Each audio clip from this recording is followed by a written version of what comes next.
all round all good. Now looking at the sort of stuff here, we can see weights came down a little bit and it kind of peaks up. We're not looking at that too much. All we're looking for is we don't want excessive weight gain. Yo team, what's going on? Today, we're away to train pull. So you've seen me do push. You've seen me do leg. This is the last piece of the puzzle. I'm in Aberdeen. This is the Airbnb, which you can zoom around later. It's decent. We're away to go back to Warehouse, which is obviously a great gym. And we're away to smash a pull session. A question I get asked the most and always baffles me, and I mean baffles me. So people say, how do you drink so much water? I drink like 8 litres a day. Now, I've drank 2 of these already. It's 8:30, so that's 3 litres. All I do, right, really easy, I mix my water, I put it in the freezer. This is what I'm going to drink during my inter. This is just electrolytes, a little bit of salt, but just have water on you all the time. Have a big bottle, drink it. It's really not that hard. Why are pre-workouts all named strange stuff? What sort of flavour is alien juice? Where are they pulling that from? Pre-workout, this is the pre-focus. I said this on the push session. Get it from Pit Stop Nutrition, code Ali10. I don't really like pre-workouts because I think a lot of them just make me less focused, but especially ones with like high caffeine, beta alanine, but this is very, very good. So I've been using it for the last 4 sessions and genuinely I do feel a difference. So this is what I'm using. As you can see, the colour of it, it's not nice, but pre-workouts aren't meant to taste good, just deal with it.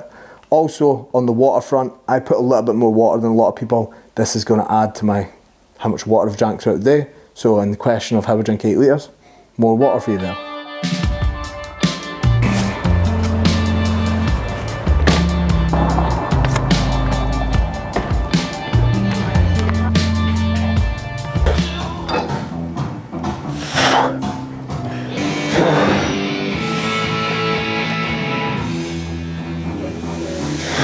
So starting off my pull session, but I'm starting on abs. I know, mad. I do abs twice a week, weighted at the start of my sessions, and I do 2 bodyweight sessions before I do cardio. I've done that right through my off season, right through my dieting phase, and it's why my abs have obviously got better. If you don't have great abs, train them in your off season. Won't be that much fun. It's not that exciting, but make sure you're actually doing it.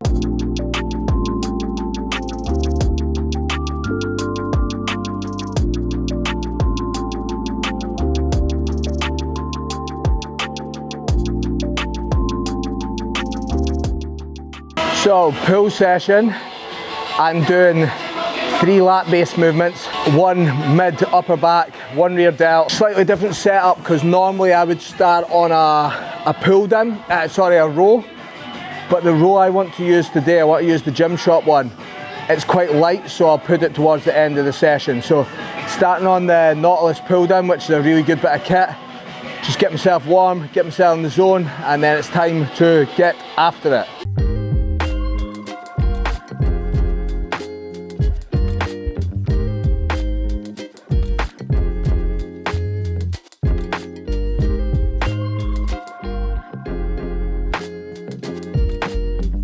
I'm doing it single arm. I just find lat work for the most part is smoother single arm. You'll notice the way I'm lining up, so when it pulls, if I was sitting in a normal position when I pull, it'll almost come there. So I'm lining myself up with my lat as I drive down, and that's something that I think people miss on lat work, is just alignment. So watch when I do it, fixed body position, elbow dragging the hip, but I'm lining it up properly.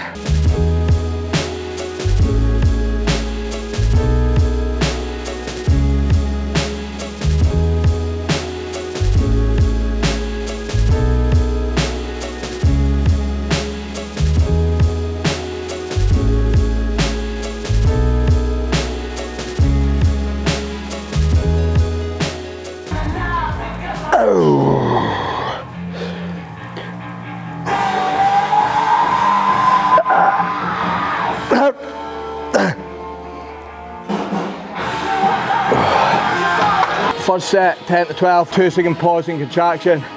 Second set, 10 to 12, continuous. So again, I said this on the leg day, doesn't mean I'm throwing the weight about, I'm just not pausing for as long in the contracted position. For most people, unless you've got a machine like this that's pulling in front of you, sometimes starting with an overhead pull down can be hard from a mobility aspect. So I actually prefer to start with a single arm row, whether that's cable, plate loaded, etc. But it'll all depend on what a kit you've got, because as I said, the row I'm doing is quite light, so I want to do that when I'm more fatigued. Choose movements that are going to challenge you. So I've actually got a bit more, a bit lower volume on my lats, just because they're quite strong. In the off season, the aim will be to bring up the mid back, lower back thickness, so it'll be a bit of a change in training. But just now it's just about hitting everything, training hard, keeping logbook numbers where they are.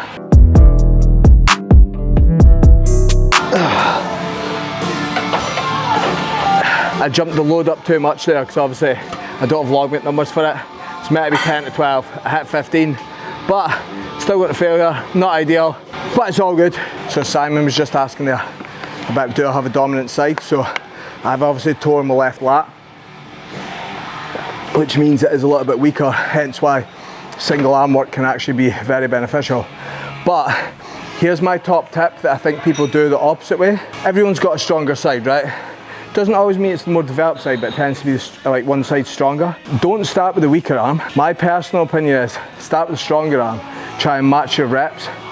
So for me, my right arm's stronger, I've done that.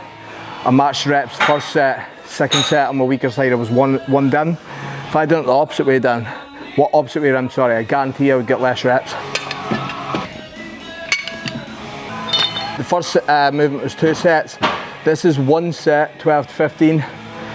It used to be a rest pause set, but now it's just a straight set. If you've got the ability to take yourself there, go to failure, progress, make sure you're getting a lot of mechanical tension or you're actually challenging the muscle, don't be scared to go lower sets, especially if you're someone whose recovery does get hammered. My lats do take a bit of time to recover, so it makes more sense for me to be doing this. Started at 2 sets, the pull down started at 3, tapering down as you get closer to the show.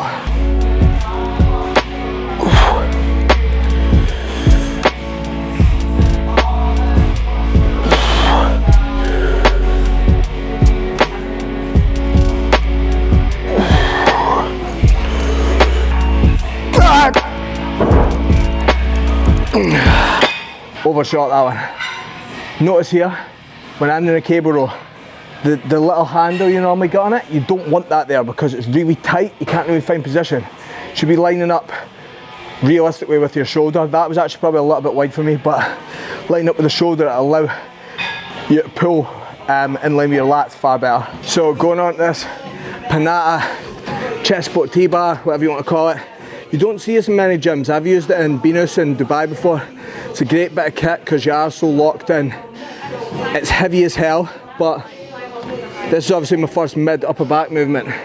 The key or the easiest way to think about the difference between train your lat, train your mid upper back.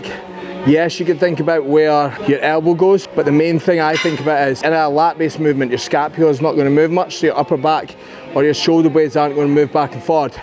In a mid to upper back, you're looking to get scapular retraction.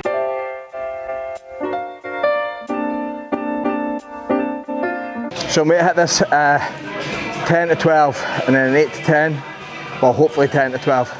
And then rather than doing the rear delt movement that I would normally do, I'm actually going to do an upper back pull down because I will still hit a little bit of rear delts, but this is normally a pull down movement, but I want to use this, so I will adapt it, but just take out the rear delt movement.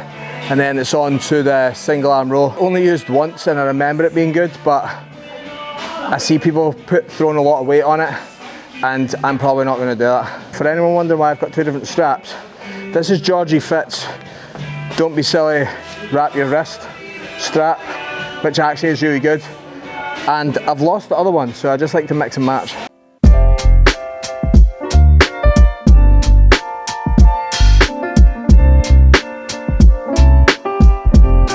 Oh, come on!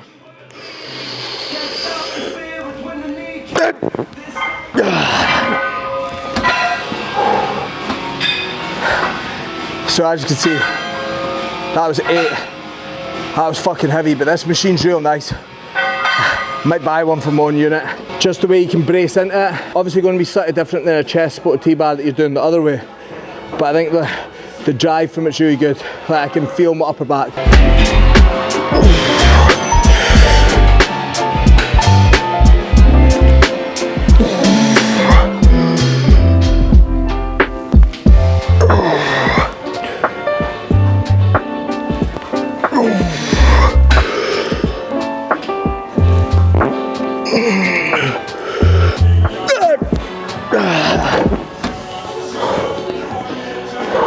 I'm being absolutely smoked here. One thing that I have said this before, so my performance is held fairly well across prep, especially on push for someone that normally struggles on that. But I have definitely noticed the drop off in pull motions, which is normally my strongest session. Whether that's just reduced body weight, less stability, or perhaps obviously a changed program going into prep, just being more accurate, better setup. I'm just not as strong because I'm not trained like Fanny, but I've definitely noticed it. Going into an upper back pull down, now to be honest, a lat pull down with this style bar is going to be more mid to upper back anyway, just with where your elbows will track. But I personally think this or a seated cable row pulling high are such underrated exercises for upper and mid back development. Like, it allows you the freedom to move the way you need to, really drive the elbows back. So you'll notice here I'm going to lean back a little bit. I'm not going to swing up and down, a lot of movement forward and back through my shoulders, so allowing them to come forward as I go up and then driving back as I come down. This is why I lose and break stuff a lot. I had my phone sitting up there while I was doing a set. For anyone that's thinking, by the way, oh well Ali, when I do that movement I feel it in my lat. Remember, you're not going to just fully target one area, your muscles work together. So yeah, you will be still working your lats, I'm just making it more upper back bias. And this is one thing that I think people get lost in. Oh well, I can feel it in that muscle. You probably can, yeah, but it doesn't mean it's the most efficient or effective movement to actually hit it.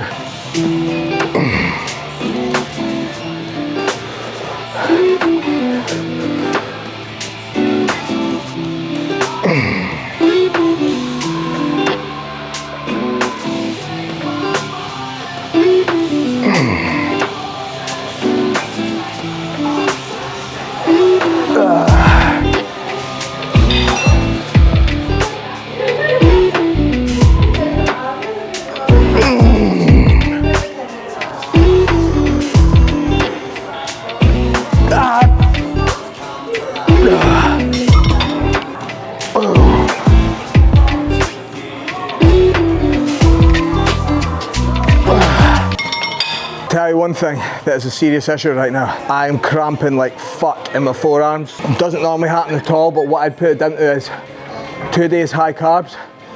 And then last night in the Airbnb, I couldn't work out how to turn the heating down. It was fucking roasting.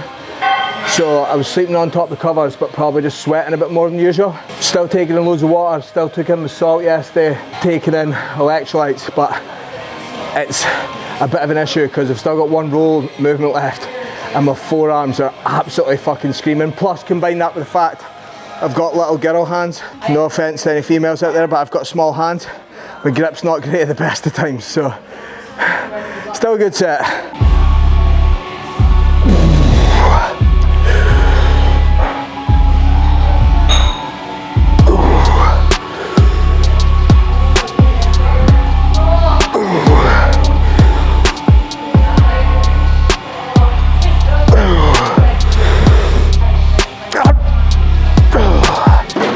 That was a low set, hit 6, but you know, we're having fun. I like the machine, good contraction.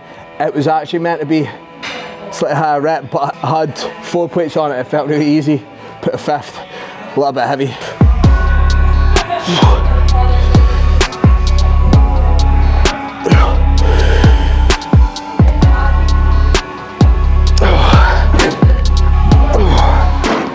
Think about everything through a stability aspect.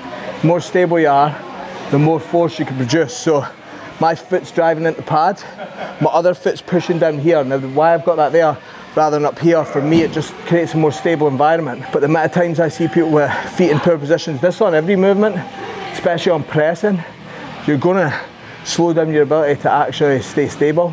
Or not slow down, sorry, you're going to diminish your ability to stay stable. So think about everything as contact points.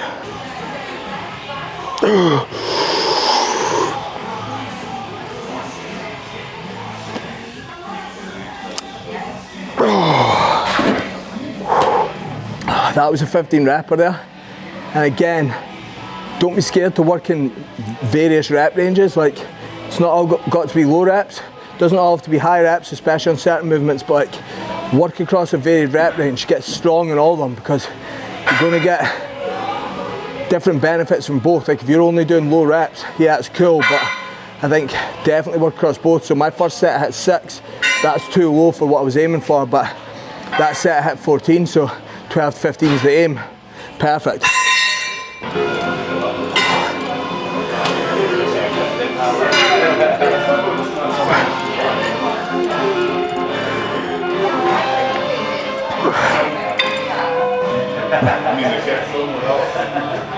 Excuse the backwards cap vibe, but I keep hitting the peak of my cap off the handle.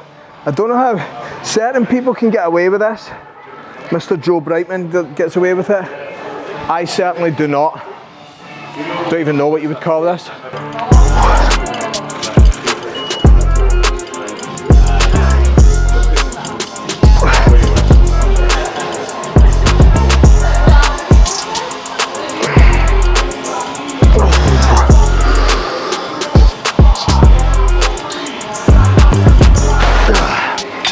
With my arm work here, 2 sets of 8 to 10, one 12 to 15. This is again a different movement than I would normally do, but always just the same idea, fixed position, you know how to train your arms.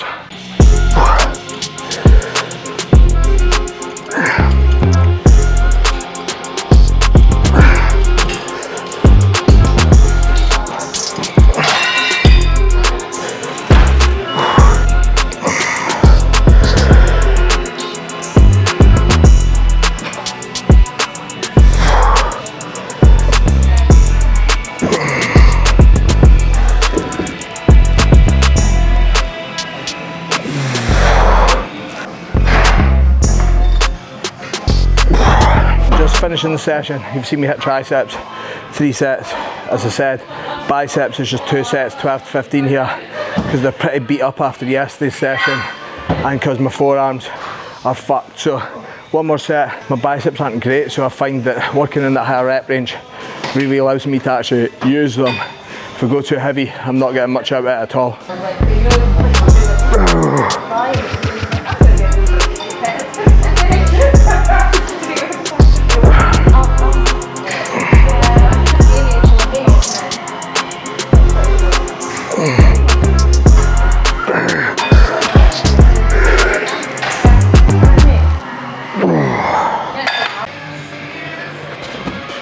Come on, casting couch. For anyone that doesn't know what that is, you've not lived. That's pull session done. To be honest, it was actually a little bit of a struggle to get through it. I was flagging. I'm sure Simon would have probably noticed that I wasn't as talkative as usual, which is strange after 2 high days, but it does happen. The session in general was good though. Now, I was 5 weeks out yesterday, so that's 5 weeks out from Granite City in Aberdeen, if anyone's wanting to come to the shows. Still a fair bit of digging to do to be ready for that, or the level of condition I want, but I'm in a good spot.